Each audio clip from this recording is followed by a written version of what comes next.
Let's improve English. तुम भी उसकी तरफ हो जाते हो। जब हमें ऐसे कहना हो तो इसे इंग्लिश में कह सकते हैं You also side with him. You also side with him. Side को हम एज अ वर्ब भी यूज कर सकते हैं। You also side with him. यानी तुम भी उसी की तरफ हो जाते हो, उसी की मेल लेने लग जाते हो, उसी की तरफ बोलने लग जाते हो।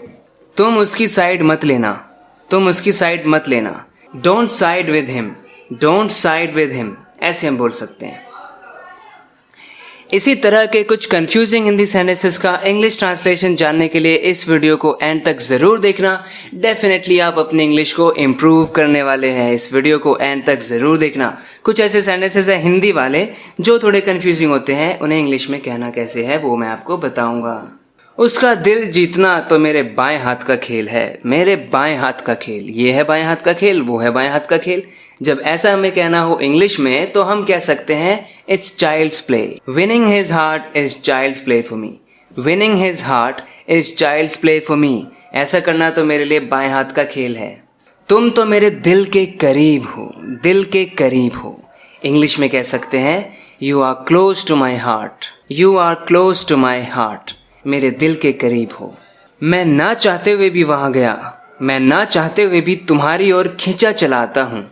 ना चाहते हुए भी, ऐसा जब हमें कहना हो तो इंग्लिश में कह सकते हैं I went there unwillingly. I went there unwillingly, यानी ना चाहते हुए, मैं वहां जाना नहीं चाहता था। एक और वर्ड होता है जिसका हम यूज कर सकते हैं इसके लिए, I reluctantly went there. I reluctantly went there, मैं ना चाहते हुए भी तुम्हारी ओर खींचा चला आता हूं। I reluctantly get attracted to you. Reluctantly का मतलब ना चाहते हुए। कोई काम आप नहीं करना चाहते हो फिर भी होता है, फिर भी आप करते हो, यानी आप उस काम को रिलक्टेंटली करते हो। This is a very common and useful word. I suggest that you use this word whenever you need. तुम नंगे पैर घर से बाहर क्यों जाते हो? उसने मुझे वहां जाने के लिए मजबूर कर दिया। यहाँ पर आप देखिए नंगे पैर को इंग्लिश में कह सकते हैं bare feet. Why do you go out in bare feet? Why do you go out in bare feet? नंगे पैर वहाँ क्यों जाते हो?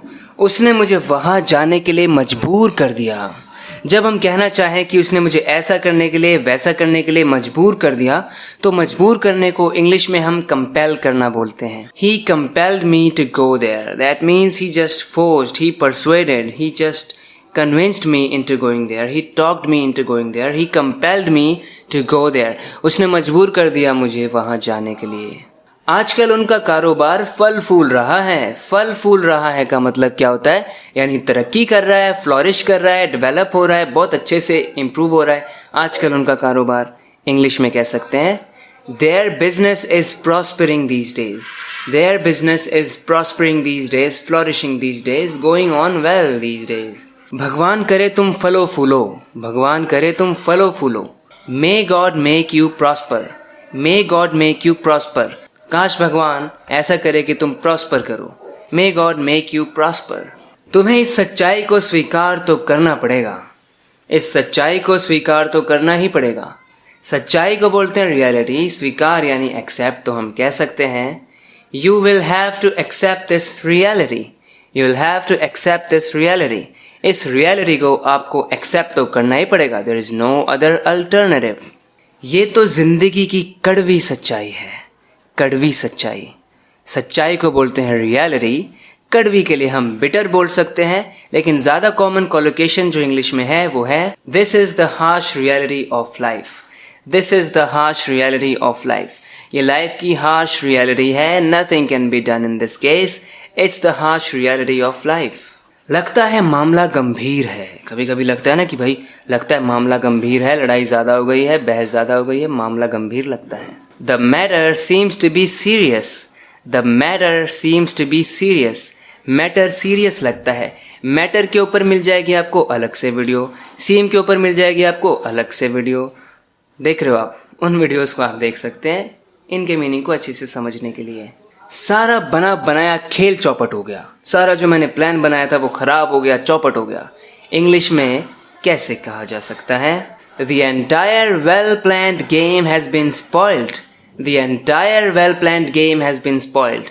यानी पूरा बना बनाया अच्छा खासा प्लान किया हुआ गेम बिगड़ गया, चौपट हो गया खेल सारा। भगवान जाने कि वो क्या षड्यंत्र रच रहा है, क्या षड्यंत्र रच रहा है। God knows what scheme he is cooking up, what conspiracy he is cooking up. Friends, cook up का मतलब ऐसा ही होता है, किसी स्कीम को कुक अप करना, किसी स्टोरी को कुक अप करना, यानी बना देना, रच देना, कुक अप। कोई स्कीम वो कुक अप कर रहा है, कोई स्मार्ट वेज वो यूज कर रहा है कुछ करने की। So God knows what scheme he is cooking up. Let's look at another example. उसी ने ये चाल सोची होगी, और कौन सोच सकता है, उसी ने ये चाल सोची होगी। He must have cooked up this scheme. He must have cooked up this scheme. Whenever we want to say that something must have happened, कुछ हुआ होगा. When there is a strong possibility that something happened in the past, then we say must have. Something must have happened. He must have cooked up this scheme. He must have cooked up the scheme. उसी ने ये scheme cook up करी होगी, उसी ने ये बात बनाई होगी, उसी ने ये चाल सोची होगी, उसी ने ये प्लान किया होगा। I really hope that you liked this video and you learned something from this video. If you really want to keep improving your English just like this, don't forget to press the subscribe button of this channel and like this video if it really deserves it. Thank you very much for watching this video. We'll talk in the next video lesson. Till then, take care and bye.